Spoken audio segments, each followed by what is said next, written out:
Well, hello Lionhearts, it's your old pal Jordan the Lion. How are you all doing today? We're returning to you from a sweaty Montgomery, Alabama and the F. Scott Fitzgerald and Zelda Sayer Fitzgerald house. And today we're doing a special Patreon sunglass vlog for Misty Pate. Misty, I hope you enjoy this. We're going into the museum, the only dedicated or the most dedicated museum in the world to F. Scott and Zelda Fitzgerald. Daze with Jordan the Lion, it begins right now. It's unbelievably nice of them. They opened up today, especially just for us. Today's one of their closed days, but they came and opened it all up.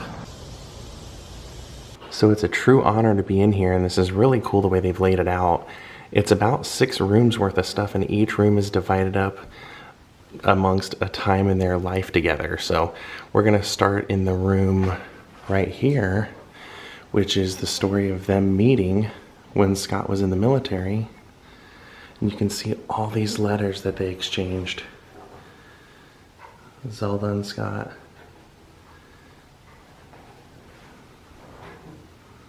It says, ODO, I love you. So it's very good to have something to love, Zelda. Now this case right here tells the lineage of Zelda's family because they were all from here in Montgomery.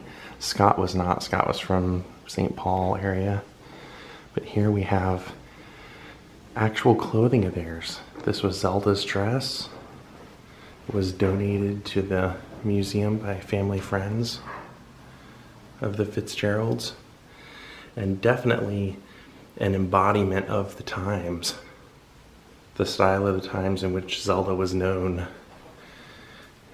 And then here's one of Scott's uniforms.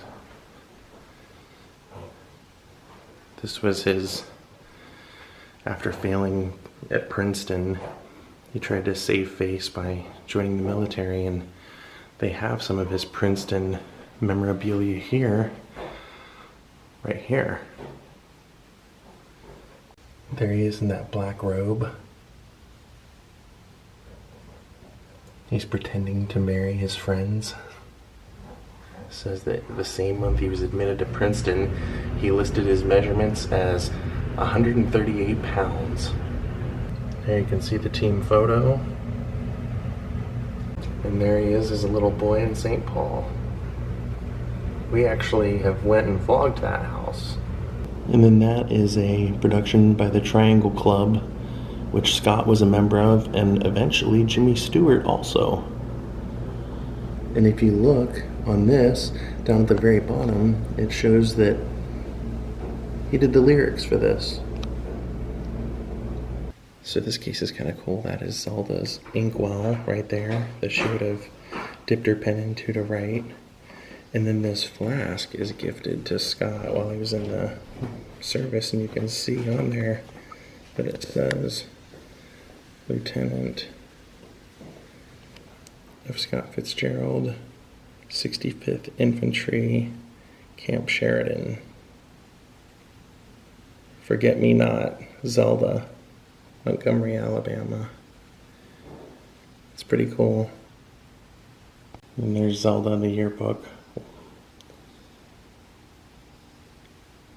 Why should all life be work when we can all borrow?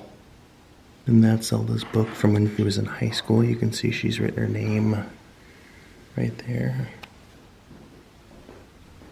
And then this is also really touching. It says, Zelda Sayer, May 27th, 1916, Xmas 1913 from Mama.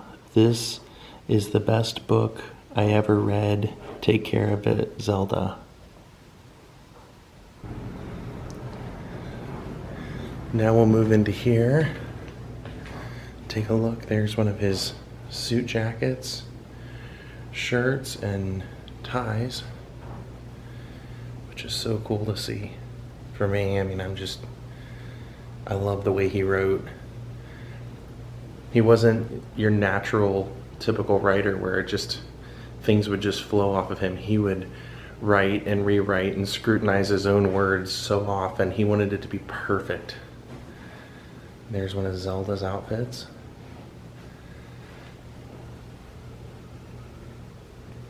Fur coat.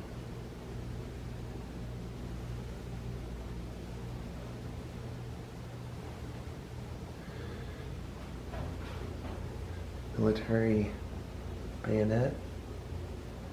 And there he is as a first lieutenant. Here was his entire unit, and you can see he is pictured down here.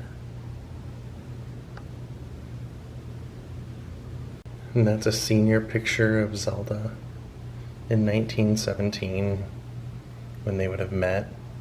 So this is one of their houses that we visited. This is 626 Goodrich, and it says that their neighbor Ruth remembered Scott from time to time. He used to come outside and sit on the step with the kids, and we all would hold him in awe. He was very friendly and talkative and always promised to put us in a story. So then, of course, once Scott left the military, he tried to become a writer to win Zelda's heart, and he ended up doing that with this book, This Side of Paradise. When he got the letter finding out that they were going to publish it, he went out and ran up and down the street telling everyone he knew that he was going to be somebody and that he was going to be a published author, and then asked the publisher if they could release it by Christmas so that he could marry Zelda. And even told the publisher, I want to do it for a girl. And here we have a statue of Scott, and then the announcement for his second novel, Beautiful and the Damned, becoming a movie. And that's a note written by F. Scott. And then this letter is him making a invitation to the Cottage Club, inviting everyone to come out and celebrate his first novel. And you can see he's even signed it in the bottom, Scott FITZGERALD.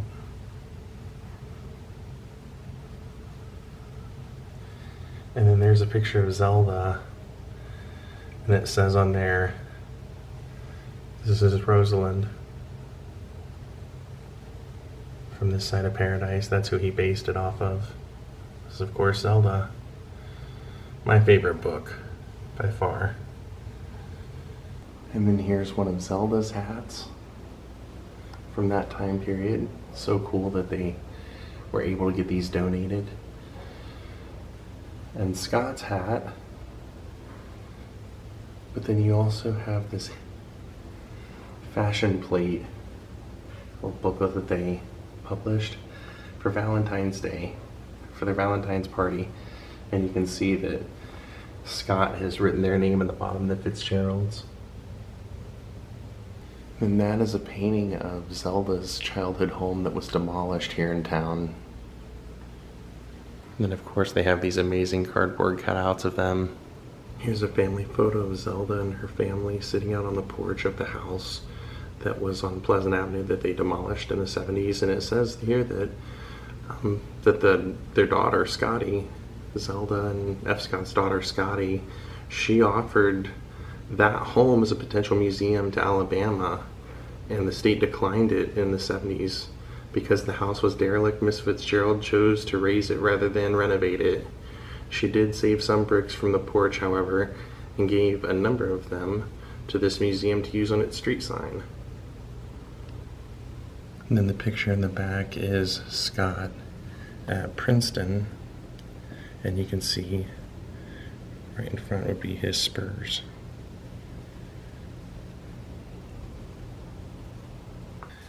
Now we're going to move across the hall, and this is the Great Gatsby room. As you can imagine, these were costumes inspired by the book. It is a great book, it's a great story. It's just not my favorite by him. And that's definitely, that he describes the pink attire and everything in the book to a T. And don't forget, obviously we're in the museum, but this is also the house. So this was their house. This is where they lived. Just to give you a little bit of perspective, as amazing as all the collection is in here, the history of living here is just as amazing. Let's see what we have over here. That is so cool that That is F. Scott's pen. They have a picture of him using one right up above here, but that's so cool to see. Remember that he did all of his stuff handwritten. Then to keep the money rolling in, he would do short stories and publish short stories all over the place. Like any place that would publish it, he would write for. And then the photographs are all from different versions of The Great Gatsby that have been made. Going back to, you can see Alan Ladd in this version right here. Then of course Robert Redford in this version. Now we're gonna head around the record player, the phonograph, and see what room this is. Oh, this is Zelda's art gallery. We'll go and take a look individually at all these great work. Zelda painted this in the mid-1920s. She called it Woodland Scene. And then this one she called The Star of Bethlehem. And she painted this one in 47.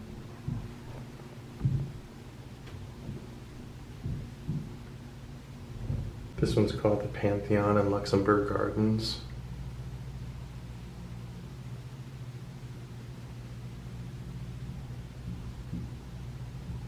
That one's called Washington Square. And then that one's the Brooklyn Bridge.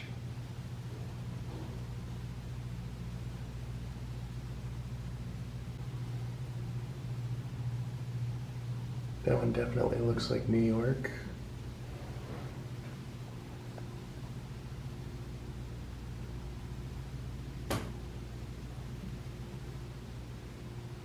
This one's very interesting.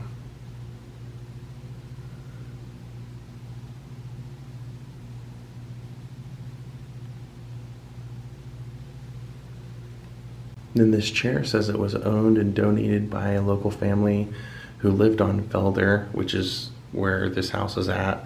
And it said when Scott and Zelda lived here, and the Felder home that they had this in, the FITZGERALDs were frequent guests. So they probably sat in that chair. Then over here we have another one of Zelda's tresses.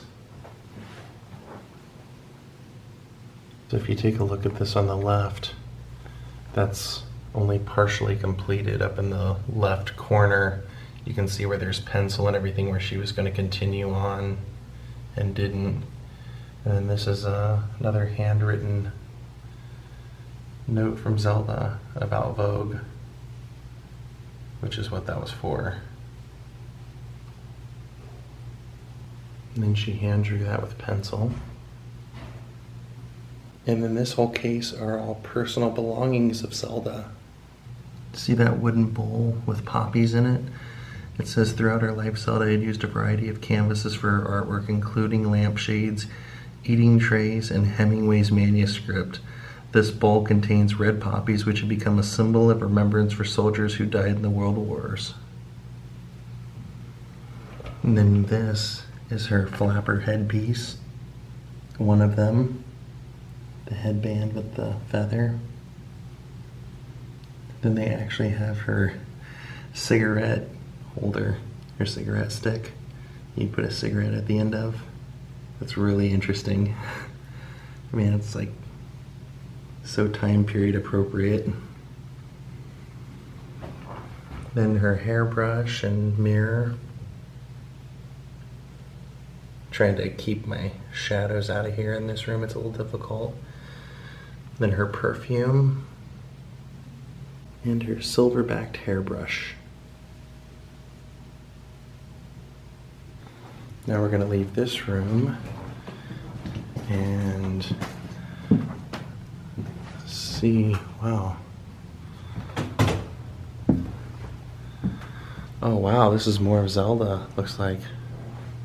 That's her bathing suit. See her wearing a similar one here in the pictures with little Scotty, if not the same one. And then this case is the FITZGERALD stamp collection. Had a hobby of collecting stamps. Pretty big hobby, huh?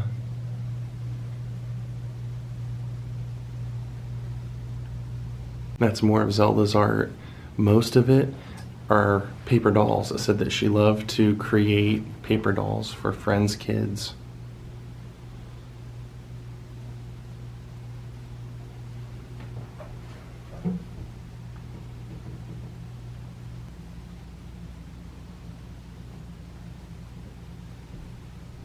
The boxing gloves here were donated by someone who lived outside of Baltimore and said that when Scott used to come visit, he used to like to box, and he would box someone outside using these boxing gloves. And then these little soldiers on the sand, it says that during his time in Europe, FITZGERALD's biggest regret was that he never served, or he never got to see battle. And so he said he would express itself in peculiar ways, including buying these toy lead soldiers, which he would play with often by himself for hours on end on the Riviera sand. Would have never guessed. And they have a quote, because this was F. Scott's book. It says from him that this book was one of my biggest sensations of my life. It was just a nursery book, but it filled me with the saddest emotions. It was about a fight that the large animals had with the small animals.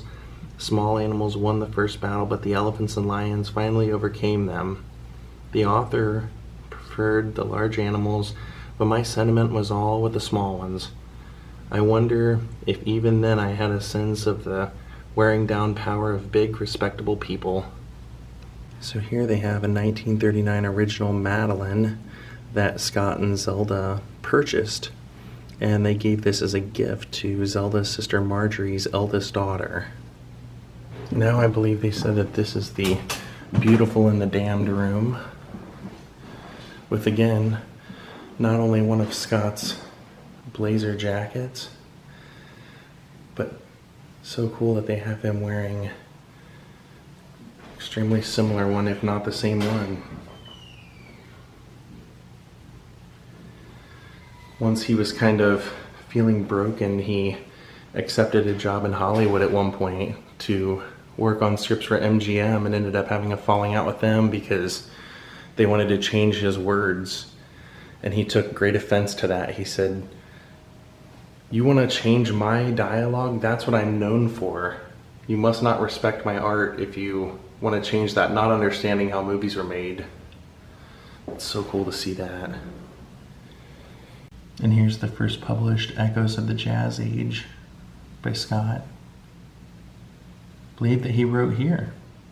Here they have a press release for Princeton through the University Cottage Club stating that 1940, December 21st, F. Scott FITZGERALD of the class of 1917 died of a heart attack in Hollywood.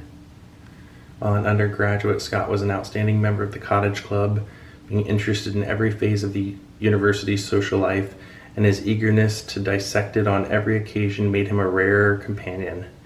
Interesting, amusing, provocative, sometimes annoying, but never dull. And there they have a photo of his grave, which I've never been to. I'll have to do that. Then here they have a case of most all of his releases.